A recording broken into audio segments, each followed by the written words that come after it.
And I had a little bit of a slow crank. I mean, I've been testing this thing with the key on for like 10 minutes, but with a brand new battery like that. Okay, now our camera's powering back up like it should whenever the car's running, so that's good. But what I was gonna say is with a brand new battery like that, this thing should be able to start after 10-15 minutes of the key being on, no problem. That shouldn't kill the battery. So let's do a cold cranking amps test on that battery, see what that's reading now.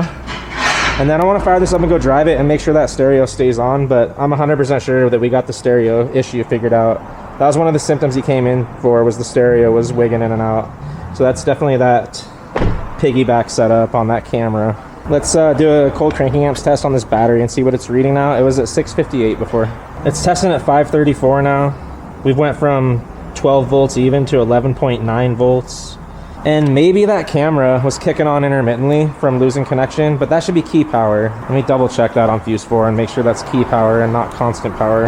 Hot at all times, 15 amp fuse. All right, so I just let this car sit for about 30 minutes. After we took care of that jumper harness on the radio fuse, camera's staying on. It's been on for a half hour. Now, the reason we didn't see that during our parasitic draw test is because that fuse was voltage dropping and the camera wasn't powering up. The radio wasn't powering up. Most likely is that camera's kicking on intermittently throughout the night when they park it. Let's hook up our amp clamp real quick and see what the voltage draw is reading, or what the draw is reading right now. How many milliamp draw we have. I got to explain something too. When they connected into this radio harness under the dash, that is a hot at all times fuse. And they went into the radio because they were looking for key power. So they key powered off the radio fuse, but that fuse is powered up at all times. So their camera's just staying on all the time. Okay, let's see what we're reading. Check it out. So it's showing negative 200 milliamps or 190 milliamps, but that's because I got this thing switched around the wrong way, like I said.